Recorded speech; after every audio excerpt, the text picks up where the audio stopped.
Welcome back to top 1% guys, my name is Dev. आज इस video में हम लोग बात कर लेते हैं निफ्टी के बारे में कि अभी करंटली मुझे पर्सनली ऐसा लगता है कि मार्केट जिस तरीके से बिहेव कर रहा है, आई थिंक अपडेट की ज़रूरत है यहाँ पर कि मार्केट आने वाले टाइम में क्या कर सकता है, क्योंकि रिटेलर्स पिछले 10-15 दिन में इतना लॉस कर चुके हैं। मुझे मैसेज करते हैं और अपना जो डिस्क्रिप्शन है वो बताते हैं कि जितना उन्होंने लॉस जनवरी फरवरी मार्च अभी तक लेके कंबाइन नहीं किया है, उससे ज़्यादा लॉस इस साइडवेज मार्केट में हो गया है। और ये CS आने के बाद है एक्चुअली, क्योंकि मार्केट में जो मोमेंटम है वो भी ख़त्म हो गया है और मार्केट में जो ट्रेंडी डेज है वो भी ख़त्म हो गया। ये जा नीचे रहा है पर मार्केट नीचे वैसे नहीं जा रहा जैसे यूजुअली रिटेलर्स बहुत प्रॉफिट करते हैं, या फिर यूजुअली जहाँ पर अब जैसे आज का ही मार्केट एग्जांपल के लिए तुम देखो, राइट। यहाँ पर हुआ क्या, आप मुझे बताओ यहाँ पे किस साइड तुम पैसा बना सकते हो। Can you make money in sell side? I don't think इसमें तुम्हारे जो प्रीमियम है वो उस हिसाब से इंक्रीज़ होंगे जितना तुमने सोचा था। 50 पॉइंट्स का टारगेट होगा, 50 का पॉइंट्स का जो टारगेट है वो 20 पॉइंट भी टारगेट नहीं दे रहा है अपने टारगेट्स पे आने के बाद भी। यहाँ पे तुम बाय करने की सोचोगे, करके देख लो, यहाँ पे बाय करोगे, थोड़ा सा प्रॉफिट दिखाएगा, वही बाय प्रॉफिट यहाँ पे तुम्हारा लेकर चला जाएगा। लेकिन यहाँ पर देखो इसके नीचे मार्केट गया नहीं, पर तुम्हारे ऑप्शंस के जो प्रीमियम है वो नीचे चले गए होंगे because of the time decay and because of the expiry. पूरा का पूरा मार्केट जो है बस पिछले 3-5 दिनों में प्रोसेस यही है ना। वो आपको जो पैसा है वो आपको अगर सेल साइड आप चढ़ के गए हो तो वो आपके पूरे प्रॉफिट खा जा रहा है। अगर इस दिनों में आप मुझे बता दो, ये 2 दिन छोड़ के, और दोनों दिन हमने कैप्चर तो करे थे सेल साइड में, पर 2 दिन छोड़ के इसके बाद आपको कब एक ढंग की अपॉर्चुनिटी मिली, right. There is no great opportunity, क्योंकि रैंडम मार्केट कहीं पर भी ऊपर नीचे जा रहा है। It's not reacting to the support, it's not reacting to the resistance also. तो इस केस में करंटली आपने फिर भी ग्रुप में देखा होगा कि जो हम लोगों का ग्रुप है वहाँ पे फिर भी specially people are able to figure out कि कहाँ पे मार्केट में प्रॉफिट्स बन सकते हैं। So some people are making good money out of that. So by the way, ये टेलीग्राम चैनल जिन्होंने अभी तक ज्वाइन नहीं किया लर्निंग पर्पज़ के लिए एंड जो रेगुलर अपडेट्स हम लोगों की होती है मार्केट में, उसके लिए आप चाहें तो ज्वाइन कर सकते हैं।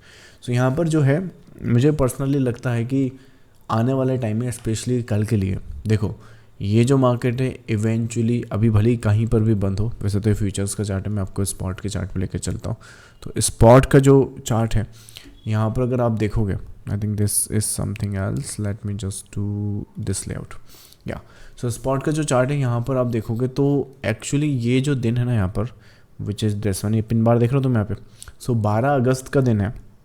स्ट्रक्चर के हिसाब से ये मार्केट ने कहीं पर भी बंद हो, 12 अगस्त के बाद इसकी डेस्टिनी हो जाती है कि इसको 24,000 का जो लेवल है वो टैग या टेस्ट करना है। दैट्स फॉर श्योर, जो अपन यहाँ पे एंटिसिपेशन कर सकते हैं। सो लेट्स मेक दिस 24,000 के आसपास। अब जब 24,000 के आसपास है, लेकिन ध्यान रखो अब 24,000 जाना तो है, लेकिन इसका ये मतलब नहीं कि तुम गलत जगह सेल कर दो। So let's say if you sell market here, you will stop out हो जाओगे, फिर मार्केट जाएगा। तो ये अब जो प्रोसेस होगी ना यहाँ जाने की, वो या तो कल गैप डाउन खुल जाओगे, मोटा मोटा ऐसे चले जाओगे, फिर तुम रिवर्सल देख दोगे। तो ऐसा कुछ सिनारियोस हो सकता है। गैप डाउन मार्केट नहीं होता है, यहीं पर मार्केट ओपन होता है। तो बहुत अच्छे से यहाँ पे रिवर्सल और अपने जो सपोर्ट है, सपोर्टिव जोन है, वो अपन यहाँ पे ड्रॉ कर सकते हैं। तो अपने जो करंट का रेजिस्टेंस इस मार्केट में अपन लेकर चल सकते हैं वो है ये वाला। This is the proper resistance at the moment, and इसके साथ साथ there is no support here. Random कोई सपोर्ट आ जाए वो एक अलग बात है, क्योंकि देखो पिछली बार जब भी ये लो टैग करेगा आपको सपोर्ट देखने को मिलेगा। यहाँ लोस प्रीवियस टैग किए तो सपोर्ट आया, यहाँ ये वाला लोस टैग किया तो सपोर्ट आया, अब ये इसने फिर से टैग कर दिया। तो इवेंचुअली अगर यहीं कहीं खुल जाए मार्केट तो आपको सपोर्ट देखने को मिल जाएगा। अगर उसके सपोर्ट के लिए ट्रेड सेटअप्स प्लान कर सकते हो तो वेल एंड गुड, अगर नहीं कर सकते हो तो रेजिस्टेंस सामने रहेगा। इस रेजिस्टेंस के बाद आपका होपफुली, क्योंकि ये जो रेजिस्टेंस है यहीं पर कंप्लीट होना चाहिए ये पैटर्न और ये स्ट्रक्चर को, क्योंकि अगर यहाँ कंप्लीट नहीं हुआ तो फिर टेक्निकली ये यहाँ तक का रूम खोलेगा। ऑब्वियसली इंट्राडे में नहीं, बट चांसेस काफ़ी ज़्यादा है कि यहाँ कंप्लीट होने के बाद अपन इस मेथड तक लगभग इस तरीके से ओवरऑल प्रोसेस करते हैं। कल का मार्केट गैप डाउन ना होकर सीधा ये टारगेट अचीव कर देता है तो अपन को ड्यूरिंग द मार्केट कुछ प्लान बनाना पड़ेंगे।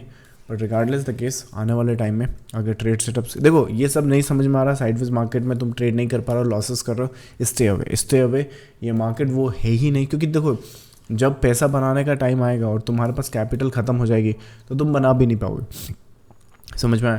तो अपनी कैपिटल को या तो प्रिजर्व करो या फिर मार्केट में जो स्ट्रक्चर मैंने एक्सप्लेन करा, क्योंकि देखो मुझे यहाँ पर जो मार्केट में काम करते हो गया है लगभग 15 साल से ज़्यादा, और मैं मार्केट को समझता हूँ इन स्ट्रक्चर और पैटर्न्स के बेसिस पे। इन पैटर्न्स और स्ट्रक्चर जो होते हैं ये डिफाइंड होते हैं, मतलब कि इसमें कुछ करेक्शन होते हैं, कुछ इम्पल्सिव फेज होते हैं, और उन पैटर्न्स के हिसाब से बहुत अच्छी ट्रेड सेटअप्स हम लोग क्या होता है कि यहाँ पर ढूंढ सकते हैं, राइट। तो वो एक केस होता है। तो अगर इन पैटर्न्स और स्ट्रक्चर को तुम ट्रेड कर सकते हो, अंडरस्टैंड कर सकते हो, तो जो स्ट्रक्चर मैंने यहाँ पे एक्सप्लेन किया है उसके हिसाब से प्लान करो, बहुत पैसा बनाओगे। इनफैक्ट यहाँ पे भी जो तुम्हारे लॉसेस हुए वो भी तुम यहाँ पे रिकवर कर सकते हो। अगर ये कंसेप्ट नहीं समझे तो फिर तुम वेट करो, अपनी ट्रेड सेटअप्स में एक ट्रेंडी या एक मार्केट में क्लियर डायरेक्शन आने दो और उसके बाद ट्रेड करो तो ज़्यादा अच्छा है। तुम बोलोगे अगर जब तक मैं क्या करूँ, अगर ट्रेड ना करूँ तो कोई बात नहीं, ये टेलीग्राम चैनल ज्वाइन कर लो, यहाँ पर मैं जो लर्निंग्स वगैरह के कंसेप्ट होते हैं वो भेजता रहता हूँ। तो आई थिंक इससे तुम समझ जाओगे कि किस तरीके के पैटर्न्स एंड स्ट्रक्चर बन सकते हैं। चलो मैं मिलूंगा आपको नेक्स्ट वीडियो में। टिल देन जाने से पहले वीडियो को लाइक एंड चैनल को सब्सक्राइब कर देना। Thank you so much, bye bye.